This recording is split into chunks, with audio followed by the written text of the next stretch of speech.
Am I audible? Yes, it's audible.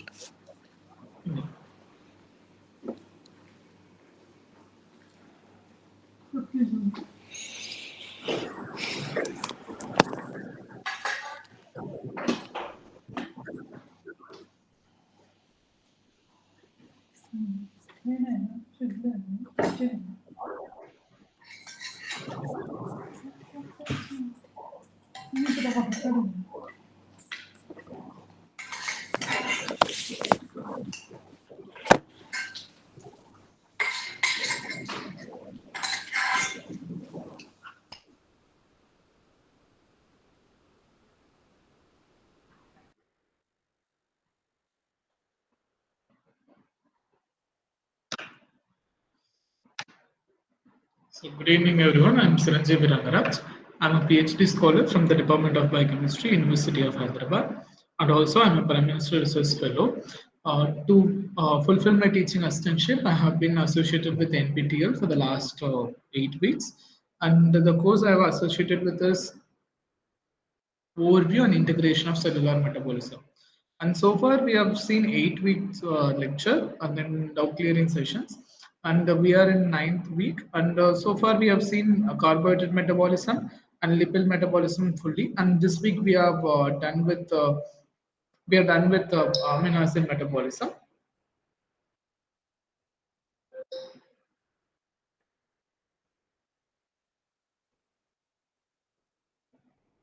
Yes. So the agenda, if you see, that we will start with recap on the ninth week concepts and some practice questions. And if you have any doubt, we will have the doubt clearance session as well. And we have seen different types of amino acids which can be classified into essential, conditionally non-essential, and then the non-essential in the body. Essential in the sense which cannot be produced in the body, which can be taken through only by the diet. And non-essential amino acids can be synthesized from the essential amino acid inside the body. And some amino acids which can be categorized under the conditionally non-essential because in the certain conditions which is not required that much. And so far we have seen certain aromatic amino acids in the previous weeks, like how the aromatic amino acids are synthesized in the body or it can be taken up in the body, and how certain amino acid can be derived from the essential amino acid, how those amino acids get involved in the body metabolism, and other hormone synthesis or the protein synthesis or the enzyme synthesis, how it is getting regulated also we have seen so far. And today we are going to start with methionine and then the glycine. So like overall, due to my unavailability, I have covered mostly methionine as well as the glycine. And if you see methionine is an essential amino acid and which contains the sulfur in its structure, and which is called as a glucogenic amino acid, which we are going to see why it is called glucogenic. And there are other amino acids in the last week that we have seen. There are both glucogenic as well as a ketogenic. And this has a major methyl group donor in any kind of reaction that we are going to see each and every line, whatever that we have given in this line. The active form of the methionine is called S-adenosyl methionine, otherwise we call it as SAM. And SAM can be synthesized by a series of reaction, and that carried by the different set of enzymes. The first reaction takes place between methionine as well as the ATP, where the enzyme methionine adenosyl transferase participate, and this three triphosphate group will be removed as EPI as well as an inorganic phosphate. And the energy required for the reaction will be given by this inorganic phosphate system, and this will be converted as S-adenosyl methionine, where this triphosphate from the ATP will be removed and then the methionine group will be added in the case of to the adenosine. And whenever the methionine requirement there in the body or it should be converted back to the methionine, or the S-adenosine methionine work is not there. So what will happen? Then it will go through the series of reaction. For example, a variant methyl transferase will remove the methyl group from the S-adenosine methionine. Then it forms S-adenosine homocysteine. This is otherwise called as SAH. And by again the action of hydrolase enzyme, this S-adenosine homocysteine will be converted to homocysteine by the removal of adenosine molecule here. And again, by the action of methionine synthase, the cofactor is N5-methyl tetrahydrofolate that will be converted to tetrahydrofolate in the presence of coenzyme vitamin B12, and that can be converted back to methionine. So this is a formation of active form of methionine, which is called SAM, and then how this SAM will be again converted back to methionine that we have seen. Let us come to the catabolism of methionine. When the high level of methionine is there in the body, which cannot be utilized in the body, then what will happen? This methionine again it will be converted to the homocysteine by the three reaction. Here we can see the homocysteine how it will be synthesized. Then again the serine will be added here. Then cysteine will be removed, and finally alpha ketobutyrate will come. The final product, if you see in this whole reaction, the propionyl CoA will be formed. And we have seen this propionyl CoA in the previous lectures in terms of odd chain fatty acid oxidation. There we have seen propionyl CoA is the end product, and again this propionyl CoA will undergo the certain reaction like methylmalonyl CoA transition, and there will be L and D transition will be there. Then finally succinyl CoA will be formed. And succinyl CoA we know it is a intermittent of the TCA cycle. Then it will enter the TCA cycle. So this is why the amino acid methionine it should be considered as glucogenic amino acid because it can form the glucose in the form of TCA cycle product as well. And there is one more thing called homocysteine and then the serine binding. What will happen here? The cysteine will be synthesized in the by the reaction whatever takes place.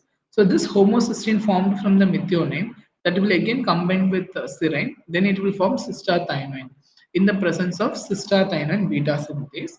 That is a step 5 reaction. Then the step 6 reaction will be cystathionase in the presence of the hydrolysis or H2O molecule.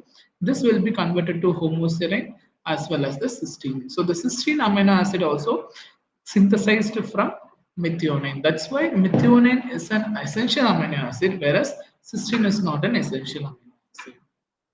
So this is the overall reaction where methionine will be converted to S-adenosyl methionine. By the removal of the methyl group, then it will form S-adenosyl homocysteine, and it form the homocysteine by the removal of the adenosine molecule.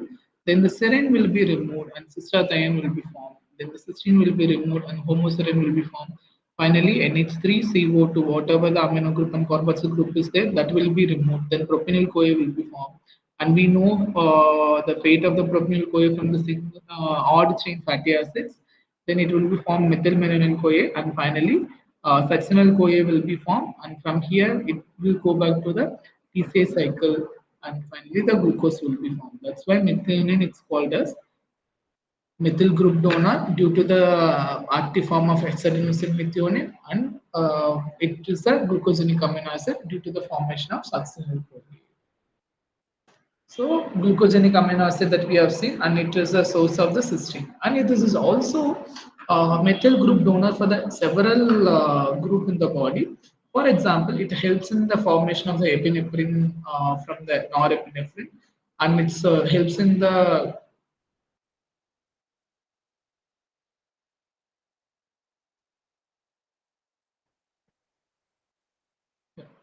So it helps in the formation of epinephrine from norepinephrine, and it just helps in the formation of creatinine and synthesis of choline and synthesis of melatonin from serotonin and formation of polyamines. And here we are going to see certain few examples in this PPT. The first one is the formation of epinephrine from the norepinephrine. So when the norepinephrine is formed from the tryptophan enzyme, then the methyl group donor here is S-adenosyl methionine. That S-adenosyl methionine will be transferred or converted into S-adenosyl homocysteine, where the methyl group from here will be transferred to the norepinephrine. Then it forms epinephrine. So the enzyme responsible for here is phenylethanolamine N-methyl transferase. The second reaction is creatinine. Creatine that we are going to see elaborately how this is happening in the upcoming slides in terms of the glycine metabolism. But I'm going to give you a gist of it, what is going to happen. When a glycine is there,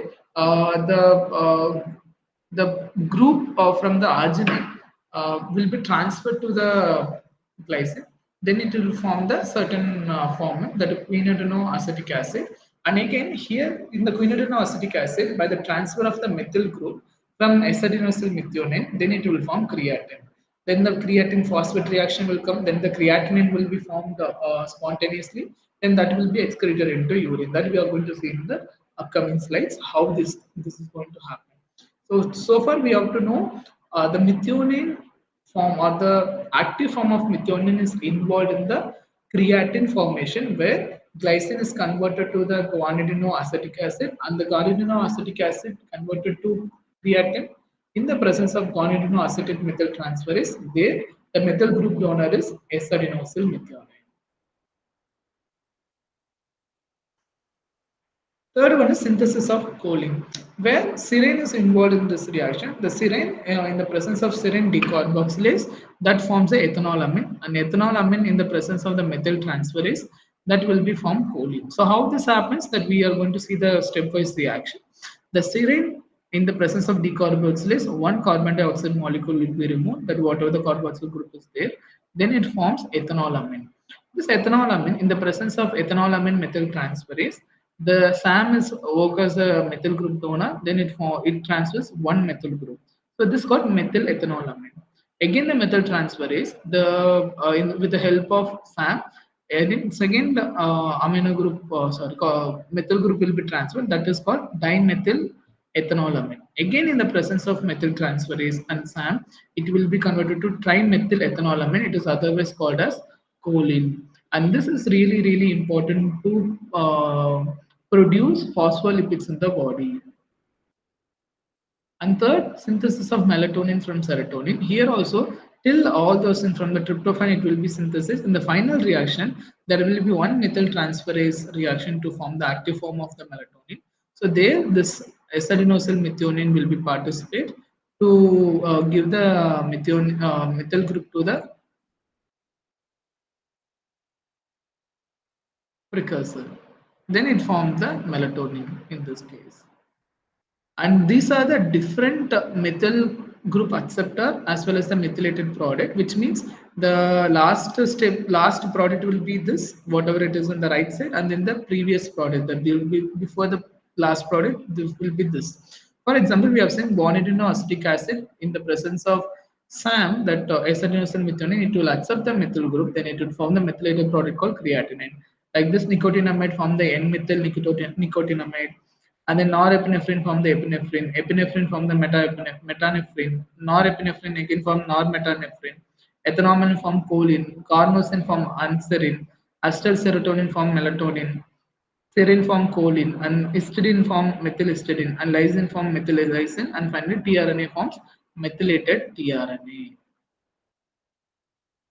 So we have seen so far what is the methionine and then the cysteine reaction, and we are going to see how these things are going to be really really helpful in the case of the disease or the pathology related to that.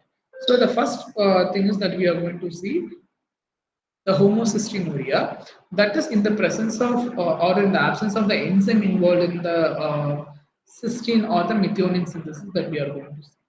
So whenever the homocysteine is present, that homocystinuria means the high level of homocysteine is excreted in the urine. So that where it happens, it has four types that we are going to see one by one.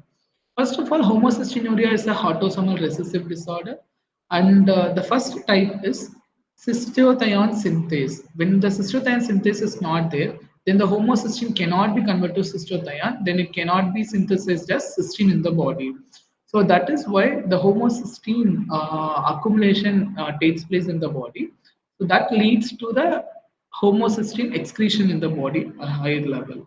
The second type of homocystinuria is where this N5 N10 methyl tetrahydrofolate cannot be converted to N5-methyl tetrahydrofolate by the action of this reductase. So when this reductase is not there, the type 2 homocystinuria will be seen.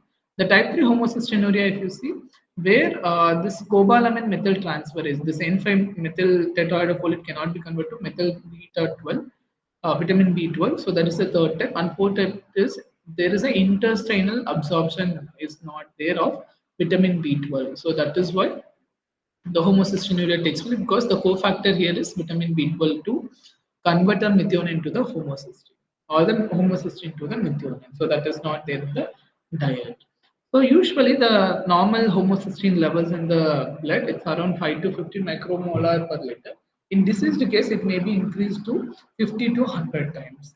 And moderate increase is seen in the aged person. Vitamin B12 or B6 deficiency or tobacco smokers, alcoholics, and hypothyroidism.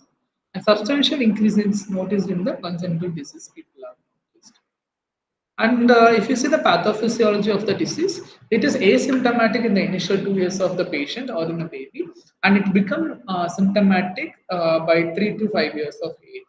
And the abnormality, if you see, the vision because of the ectopic lentis, that is abnormal displacement of the eyelids into the posterior chamber of the eye, mental retardation, weak bone due to the osteoporosis, and increased vascular thrombosis and embolism, leading to the increased risk of coronary artery disease and cerebral stroke. And there are the certain biochemical abnormalities also people have said that is homocysteine excretion in urine and increased blood levels homocysteine and homocysteine methionine also people have seen. The next amino acid that is derived from methionine it's called cysteine. So the cysteine is a non-essential amino acid since it can be converted or can be synthesized in the body, and this is also a sulfur-containing amino acid, and it is glucogenic. And cysteine is a mono amino acid. The diamino acid form of the cysteine is called cysteine, where two cysteine amino acid can be clubbed together, where it forms a disulfide bond. The disulfide bond is really important in the case of protein polymer or the protein dimer or the protein quaternary structure can be developed in the case of disulfide bonds. The more the disulfide bond, the more the compacted structure the protein will get actually.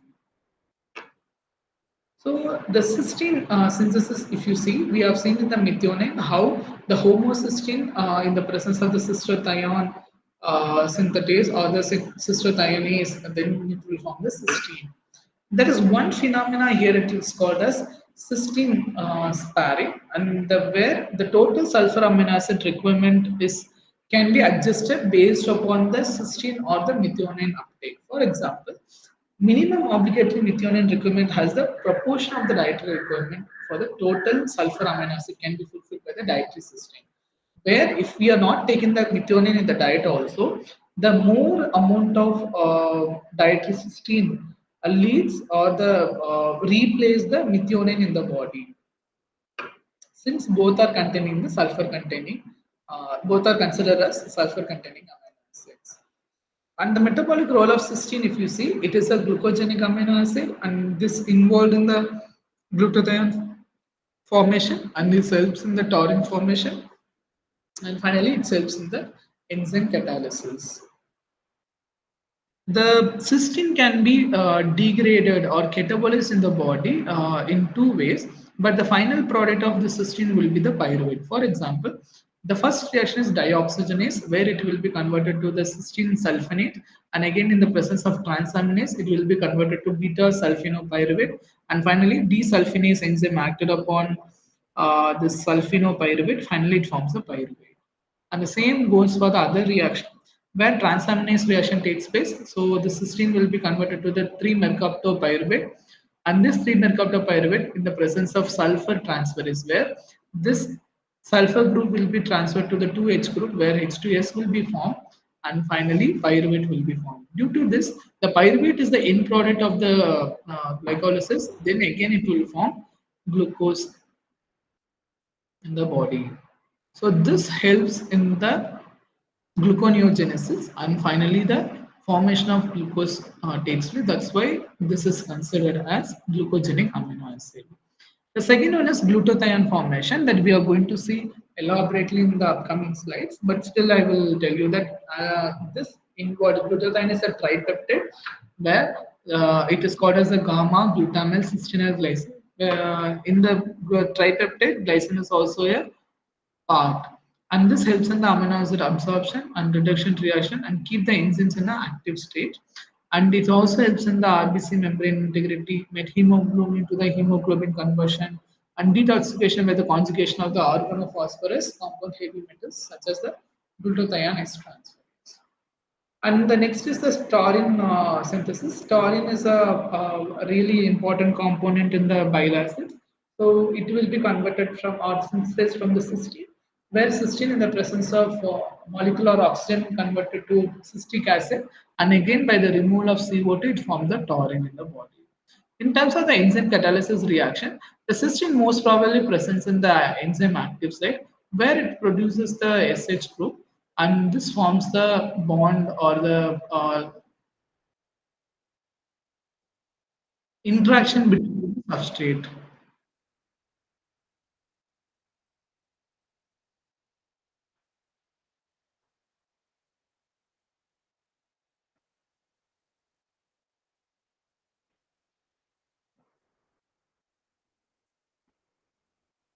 So, where, as I already told, this cysteine can be present in the active site of the enzyme. The active site of the enzyme forms the bond or the interaction with the substrate. So, that is really, really important when the cysteine present most probably in the active site of the enzyme. And we have seen how this will be degraded, where homocysteine can be converted to cystathione, then finally it will form the homoserine by the removal of cysteine in the body. The homocysteinuria will take place in the case of whenever the cystathione synthase enzyme is defect, or in the case of the cystathione nuria, where the cystathionase enzyme is defect. So this is also cystathionase deficiency. That is the second one, where the cystathionuria will be seen. Uh, thioninuria will be seen. So what will happen? The recessive inheritance takes place same. Severe mental retardation and the urine and then blood cystathionine increase. And we usually restrict the patient to take the methionine in the diet, and the supplements like the cysteine, PLP, folic acid will improve the patient. And the second thing is cystinuria. This is attributed to the deficiency in the transport of amino acid because this cysteine and then the lysine amino acid or the ornithine transport takes place through the same receptor. So whenever the cysteine deficiency or the cystinuria takes place or it cannot be taken up by the cells, it also results in the lysine uptake as well. So defect in the lysine uptake as well. So this is called as cysteine lysinuria. So the condition is both for cysteine and then the lysine, and this is an autosomal recessive condition reaction. And this leads to the crystal formation as well as the calculi formation, and the renal insufficiency takes place. And how people usually treat the patients, we will increase the fluid intake to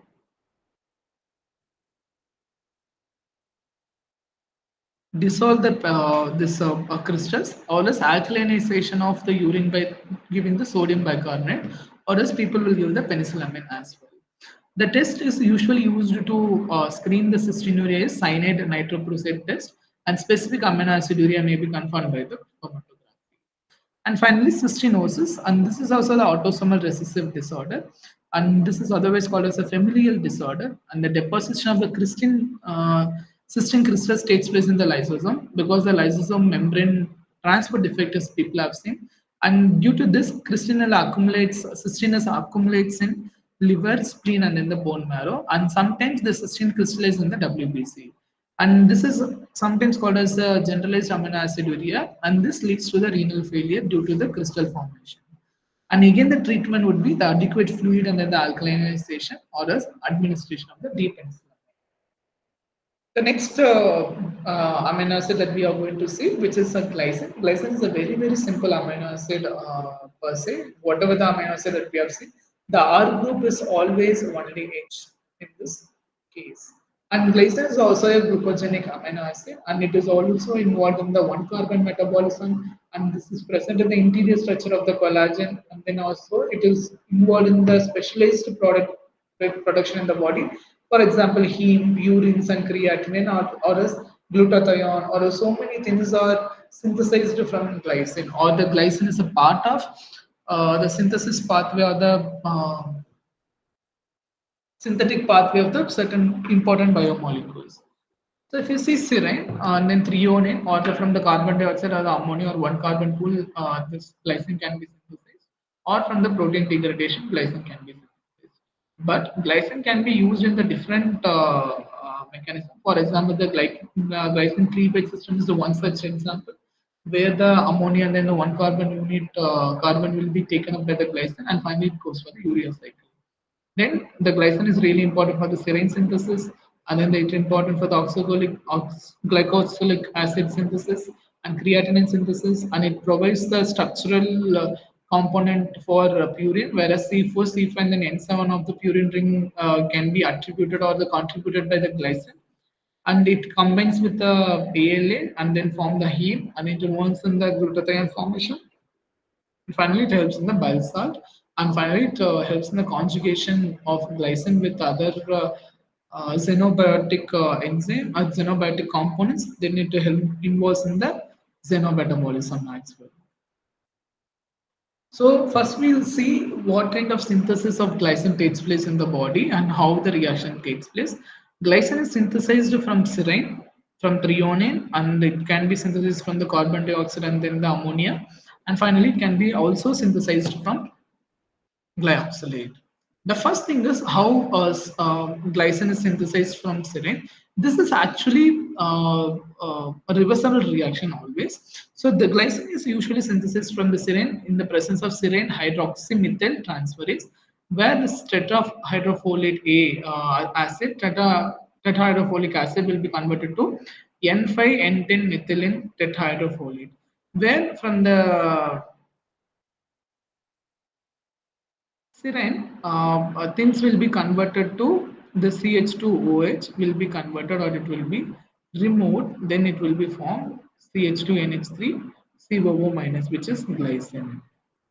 So the beta carbon of the serine, which is CH2, is removed. That is what I was trying to say, and enters the one carbon pool with the help of tetrahydrofolic acid. And the alpha carbon of the serine serves as the alpha carbon for glycine. And the glycine also synthesized from can be synthesized from threonine, where the threonine aldolase catalyzes the reaction. This threonine will be converted to glycine as well as the acetaldehyde. And third such reaction, the glycine can be synthesized by the carbon dioxide as well as the ammonia in the body, and using the one carbon unit. How it will be converted? By the presence of N5N10 methylene tetrahydrofolic acid and CO2 and then NH3 serves as substrate for the reaction. In the presence of glycine synthetase complex, where the PLP is involved, and the NADH plus H plus will be converted or the oxidized to NAD plus, then the overall the reaction will takes place in such a case that finally the glycine will be synthesized. And this is also one such example for the multi-enzyme complex. So multiple enzymes can be involved in this case. And finally, it can be also synthesized from the glyoxylate. Glyoxylate usually presents in the leafy vegetables and in the in plant systems. So what will happen? The presence of the glycine aminotransferase or alanine glyoxylate aminotransferase. Here the alanine serves as the methyl group donor. So the amine group from the alanine in the presence of PLP, it gets transferred to the glyoxylate and finally forms the glycine. And here the pyruvate will be uh, excreted as a byproduct. And if you see the degradation of the this amino acid, especially the glycine, that takes place through the glycine cleavage system, which involves the four protein, that is P protein, T protein, L protein, and then the H protein. P protein is nothing but it is a glycine decarboxylase, where in the presence of pyridoxal phosphate, which removes the CO2 from glycine. Whereas the T protein, that is amino methyl transferase, where it contains the lipoamide which releases the ammonia, and the final one, the third one is L protein that involves the reaction by the NAD plus dependent dihydrolipoyl dehydrogenase, which regenerates the lipoamide, and finally the H protein.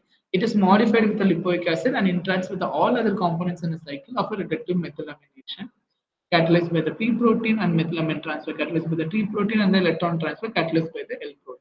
And we are going to see in the next slide how this is going to happen precisely. If you see, the glycine has the one amino group as well as the one carboxyl group. In the presence of the glycine decarboxylate, that is nothing but called as a P protein. One carbon dioxide molecule, whatever present in the carboxylic acid, that will be removed. That forms the amino methyl group, where again this amino methyl group will be transferred to the tetrahydrofolate folic acid in the presence of T protein, it is nothing but amino methyl transferase in the presence of lipoamide. So this lipoamide, reduced lipoamide, will be taken care of by both L and H proteins. So this L protein will convert the NAD plus to NADH plus. That is nothing but called as lipomide dehydrogenase. And again, this will be reduced. Sorry, this will be reduced. NAD plus is getting reduced here by the action of L protein, whereas lipoamide is getting oxidized in this case. Again, the regeneration or the refilling of this lipomide to the reduced form that done by the H protein. So overall, there are four proteins involved in this reaction, that is P, H, L, and T. And the P and T are the major enzymes here that will remove the carbon dioxide as well as the amino group in the case, whereas the H and L proteins are involved in the cofactor regeneration. And this is what that we have seen, the P protein that will remove the carbon dioxide from the glycine molecule, whereas the T molecule will remove the ammonia group from there. Whereas H and L involved in the NADH or tetrahydrofolate regeneration in this case. Why it is called as a glucogenic pathway that we have seen, we have already seen in the previous slides, where the from the serine it will be converted to the glycine will be converted to the serine and reversal of the serine hydroxyl methyl transferase reaction. Again, the serine in the presence of the serine dehydratase, it forms an amino acid, and again by the removal of the NH3 one amino group, it forms a pyruvate. Then pyruvate acts as a precursor or the substrate for the gluconeogenesis, and finally glucose will be formed. Then the more glucose takes place in the body. There are certain specialized products synthesized in the body, such as creatinine, creatine phosphate, and creatinine, heme, purine nucleotides, glutathione, conjugating agents, and neurotransmitter. We'll see one by one. The first one is the creatine in the body. Creatine is usually present in the muscle tissues as a high energy compound, that is phosphocreatine, and as a free creatine. Three amino acids, that is glycine, arginine, and then methionine, required for the creatine formation. This is really, really important MCQ question in any exam. That is glycine, arginine, and then methionine required for the creatine formation. The first reaction usually takes place in the mitochondria of the kidney and then pancreas, where the guanidino group of arginine is converted to or the transferred to the glycine first. That forms the guanidino acetate. This is catalyzed by the enzyme called glycine arginine amide transferase. So if you see, the guanidino group of the arginine is transferred to the glycine, where it forms guanidino acetic acid. And here arginine will be converted to the ornithine, and you know that the ornithine will be involved in the urea cycle.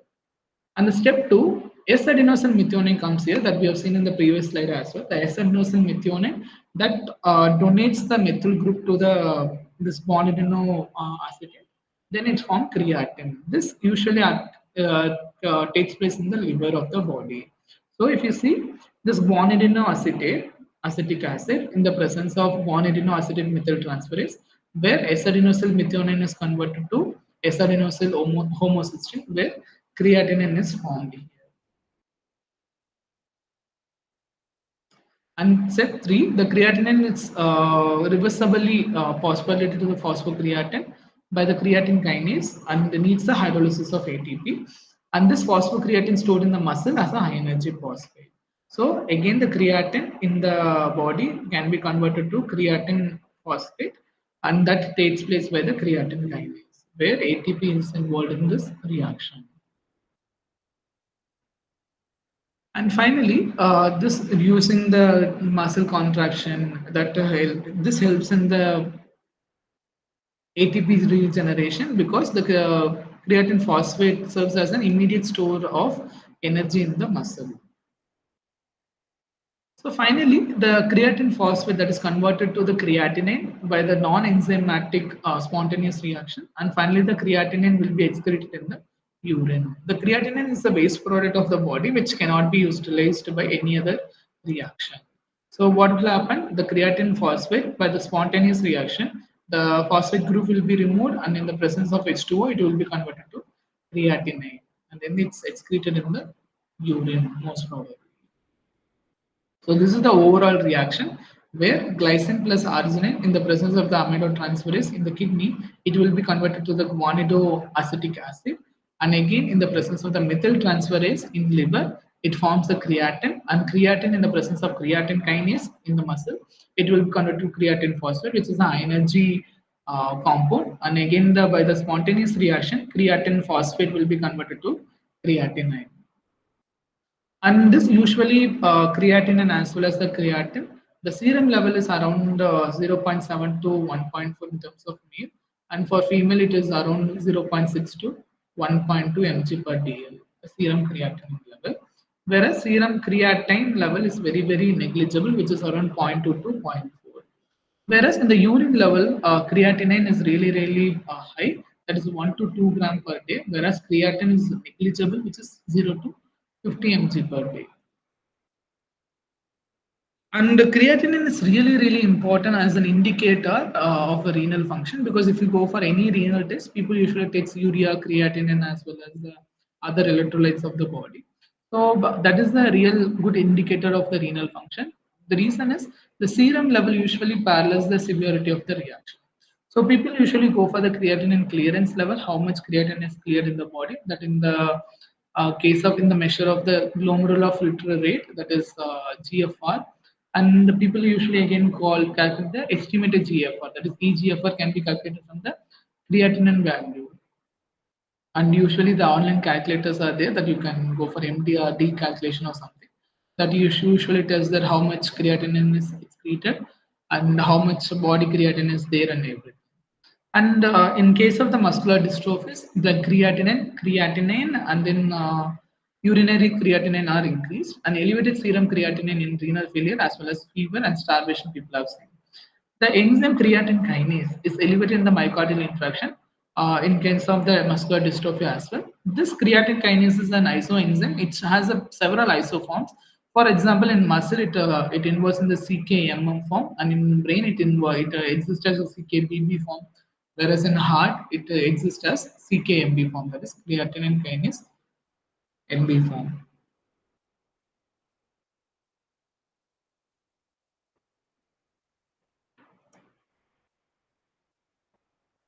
Next one is creatinine production is as we have already discussed, it's a spontaneous reaction and it's continuous and no fluctuation takes place depends on the muscle mass. Whereas creatinine exposure that excretion is a constant for a particular person. That's why we usually go for the 24-hour urine sample that we calculate as the urinary concentration per gram of the creatinine. And creatine synthesis makes a major demands on the metabolism, that is glycine, arginine, and methionine. Children with the inborn errors of creatinine synthesis or transport present with the severe neurological symptoms and profound depletion of brain creatine. It is evident that creatine plays a critical and then, though less appreciated, role in the brain function. And next one is the synthesis of heme that we have already noticed. The glycine and then in the presence of the succinyl CoA, ALA synthesis, that is delta amino levolinate will be synthesized by the series of reaction. Finally, the heme will be synthesized from the glycine. So the precursor for the heme biosynthesis is RR, that is glycine and succinyl CoA in this case. And third one is the synthesis of the purine ring, whereas C4, C5, and then the N7 of the purine ring that we are going to see in the next week. how this C4, C5, and N7 will be synthesized from the glycine, and then other amino acids also involved in this kind of purine metabolism or the purine ring formation. And finally, that we have come down to the glutathione again. So this is a tripeptide which is made up of glutamic acid, cysteine, and then the glycine. The reduced form is considered as GSH, and the oxidized form is considered as GSSG.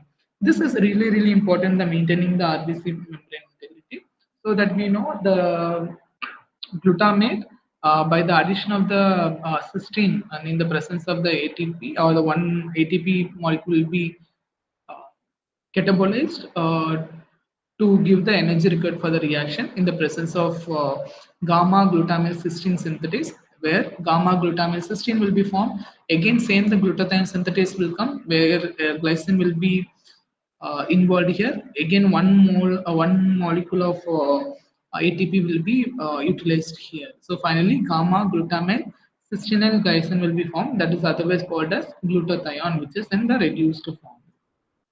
And it is also involved as a conjugating agent, that is the glycine performs a two important function. For example, in case of the bile acids, this cholesterol gives the cholic acid, where it binds to the or it combines with glycine to form glycocholic acid. Otherwise, the deoxycholic acid in by addition with glycine, it's again formed glycoquinodeoxycholic acid. And finally, the conjugation reaction takes place that we have already seen. The benzyl CoA is usually used as that oh, not benzoic. Benzoic acid is used as a preservative in food. So what will happen? The benzoate by the addition of wash enzyme, this will be converted to benzyl CoA. The benzyl CoA by the addition of glycine, it will be from the hippurate or as benzoyl glycine, otherwise called as. This will be excreted in the urine in the case, and it's usually the water soluble, this hippurate or the hippuric acid form of the benzoate, whereas the benzoate in the body it's not at all water soluble. And finally, glycine usually acts as a neurotransmitter as well. And glycine helps in the brainstem as well as in the spinal cord. And glycine opens the chloride specific channels in the neuronal regions. And in moderate levels, glycine inhibits the neuronal traffic, and but high levels, it causes the overexcitation. And if you see, the glycine is really, really important constituent of a protein. For example, it involves in the turns and then the beta bends or the loops of the any protein, most probably because it cannot be involved in the alpha helix formation because it's usually considered as alpha helix breaker. And in collagen, in every third amino acid is glycine. So you can see that how important glycine for the body in this case. So the metabolic disorders of the glycine, if you see, if you go by one, there are four proteins are involved in the glycine degradation.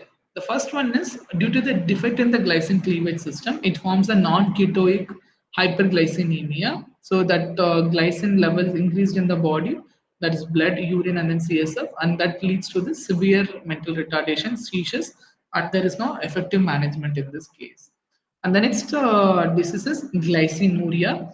This is a rare disorder usually, and where the serum glycine concentration is normal or decreased, but a very high amount excreted in urine. Due to the defective renal reabsorption seen in the patients, and characterized by the increased tendency of for formation of oxalate renal stones. We will say the primary oxaluria and then the secondary. The primary oxaluria, if you see, whenever the glycine is present in the higher amount in the body, in peroxisome, it will be converted to the glyoxylate. And the enzyme responsible for the glycine to the glyoxylate synthesis present in peroxisome only. But in some patients, this enzyme cannot be seen in the peroxisome, that is only present in the mitochondria. Even though the presence of the enzyme is there in the body, but it's present in the different organelle of the cell, which is ineffective at the end of the day. So the enzyme is inactive and the degradation of the glyoxylate does not occur in the body. It cannot be converted to glycine as well. So that is the reason the glyoxylate levels will be go high in the case of this enzyme defective that is not there in the peroxisome. And in mammals, the part of the glyoxylic acid could be directly oxidized to the oxalic acid by glyoxylate oxidase, result in the excess production of the oxalates comes in urine. And this leads to the renal deposition of the oxalate, that is, leads to the nephrolithiasis and renal colic and hematuria in this in serious cases. An extra renal oxalosis, if you see, that's seen in the heart, blood vessels, and in the bone. And then second, type 2 primary hyperoxaluria are seen in whenever this glyoxylate cannot be converted to the glycolate in this condition, it can be converted to in the cytosol. It cannot be converted to the deglycerate. Again, it leads to the glycolate or the oxalate deposition in the body. This is very milder condition when we compare to the other type 1 primary hyperoxaluria. And the treatment of oxalate, if you see, that to increase the oxalate accretion by increased water intake and supplement dietary calcium, and finally minimize the dietary intake of the oxalates by restricting the intake of leafy vegetables, tea, beetroot, and etc. So this is what I have for the day. We can go to the questions now. So glycine is involved in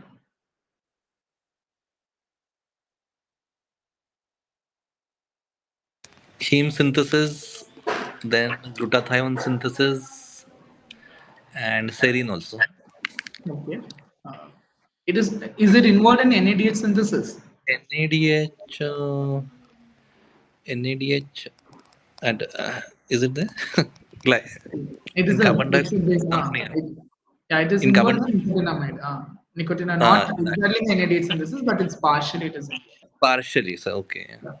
So methionine active form is the active form of SAM, methionine is SAM, SAM. This is called S-adenine. as isoadenosine methionine. And cysteine present in the Mm, active site of yeah, enzyme. it's present in the active site of the enzyme. Most probably. Hmm. Yeah, that is what I have. Okay. Next week also on Saturday. Next week I will go back to my university. So Okay, so Sunday. Yeah. Sunday, Okay. as Thank you, usual. sir. Yeah, thank you so much.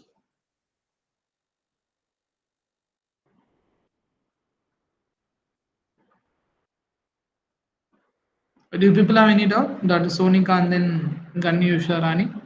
No, sir, no doubt. Yeah, okay. Thank you, sir. Yeah. Then you can. Ganni Usharani, are you there? Hello? Yes, Yeah, sir, no then doubt, sir. we, yeah, then you can leave. We'll see you next week.